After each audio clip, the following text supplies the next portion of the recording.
Hi అండి, అందరూ నమస్కారం. నొక్కా హాయ్ అండి, అందరూ నమస్కారం. మీరు చూస్తున్నారు అడ్డూరి ఛానల్. నా పేరు అడ్డూరి. మనం మాట్లాడుకునేది big boss Telugu season 9 episode 81 గురించి మాట్లాడుకుందాం.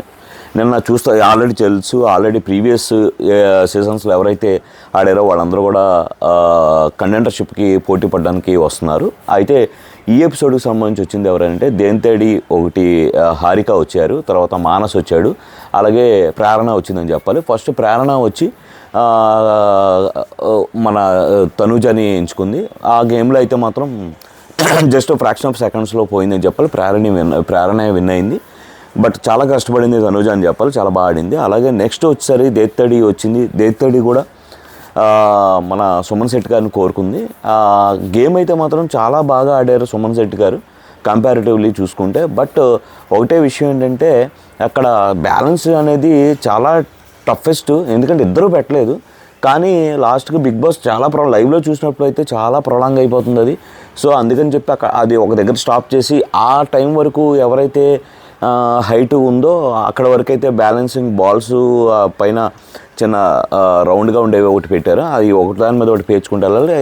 హైయెస్ట్ ఎవరైతే బజర్ మోగే టైంకి ఉన్నారో వాళ్ళకి ఇచ్చారో అది దేత్తడి అయితే హారిక విన్ అయిందని చెప్పాలి. ఇక్కడ 2 రౌండ్లో కూడా తనుజ ఓడిపోయింది, సుమన్ శెట్టి గారు కూడా ఓడిపోయారు. అలాగే మూడవ వ్యక్తిగా మానస్ వచ్చాడు. మూడవ వ్యక్తిగా వచ్చిన మానస్ను డీమాన్ పవన్ ఎంచుకున్నాడు. వీళ్ళిద్దరూ ఆడిన ఆట కూడా కొద్దిగా చెప్పాలంటే టఫెస్ట్ గేమే, చాలా టఫ్గా ఉన్న గేమ్.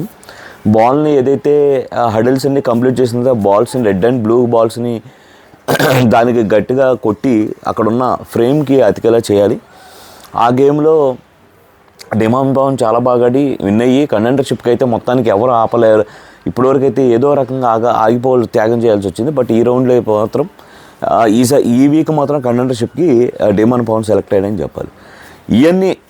ఈ మూడు అసలు కంప్లీట్గా ఒక రకంగా చెప్పాలంటే ఈ వారం అంత పెద్ద మసాలా ఏం లేదని చెప్పాలి. ఎందుకంటే అంతకుముందు వారాలు కంపారిటివ్ చూసుకుంటే ఈ వారం చాలా డౌన్ ఉందని చెప్పాలి. అంత చూడదగ్గ విషయాలు కూడా ఏం లేవని చెప్పాలి. వాస్తవంగా చెప్పాలంటే వీళ్ళకి పెట్టుంటే ఇంకా బాగుండేది అనిపించింది. ఇంకేదైనా గేమ్స్ వీళ్ళలో ఇంకా క్వాలిటీ, ఎందుకంటే ఇంకో 2 వారాలు 3 వారాలు ఉంది.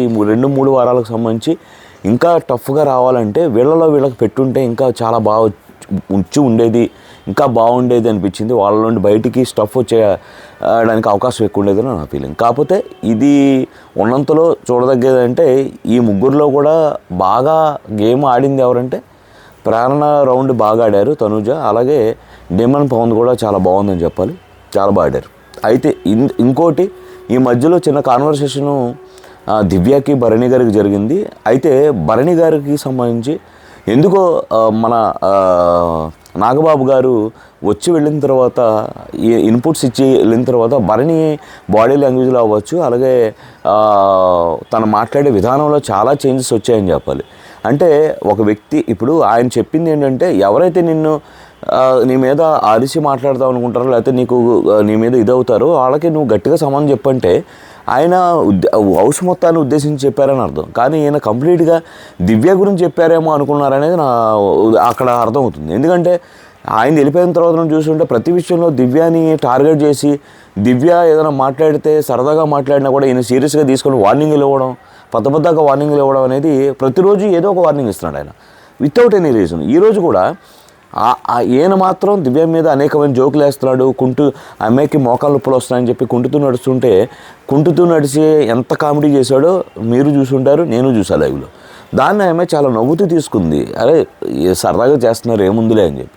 కానీ ప్రేరణ వచ్చినప్పుడు you are the elder in the house అని అంటే ఆ విషయం అందరికీ తెలుసండి అని చెప్పి అనిందని చెప్పి దాని గురించి ఆయన ప్రస్తావన తేవడం, నువ్వు అలా ఎందుకు ట్రిగర్ చేస్తావు, నువ్వు ఆమెతో మాట్లాడుతున్నావు, నువ్వు మధ్యలో దూరిపోతావు, నీకేం అవసరం, ఎక్కడ ఆగాలో అక్కడ ఆగాలి, నీకేం సంబంధం లేని విషయాలు కూడా దూరిపోతున్నావు అని చెప్పి అమ్మాయిని అనవసరంగా టార్గెట్. అమ్మాయికి ఫస్ట్ ఆఫ్ ఆల్ ఈయన ఏమంటున్నాడు అర్థం కాల.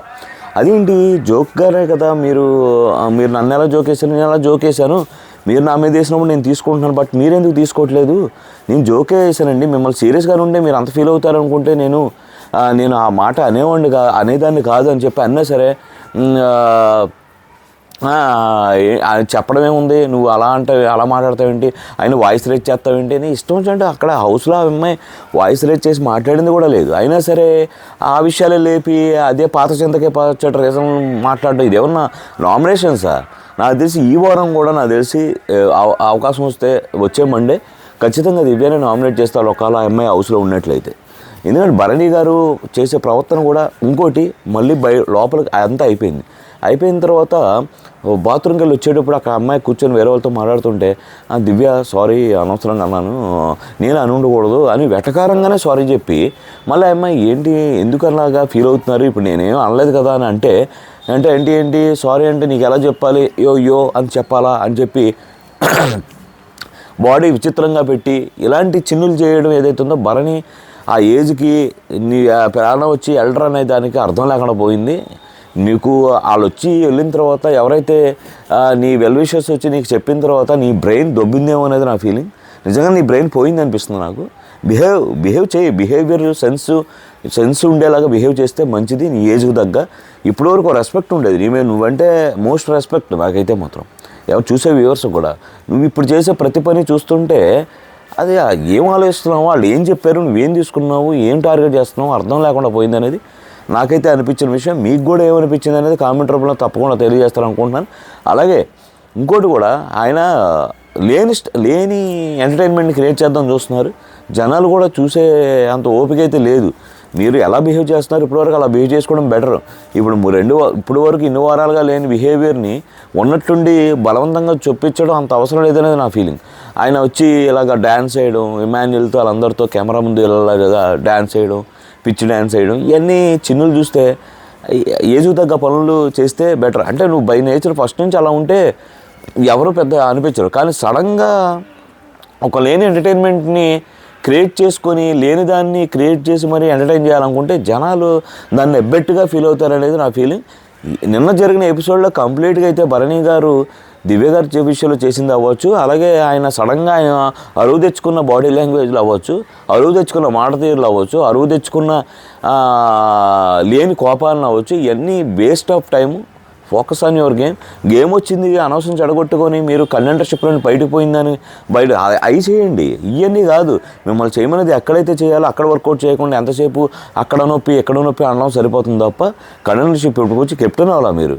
మీ అమ్మాయి వచ్చి మీరు కెప్టెన్ అవ్వాలి అనగానే అయిపోదు, దానికి తగ్గ మీరు హౌస్లో ఉంటే కెప్టెన్సీ ఏముంది, కప్పే కొట్టదారనేది నా భావన.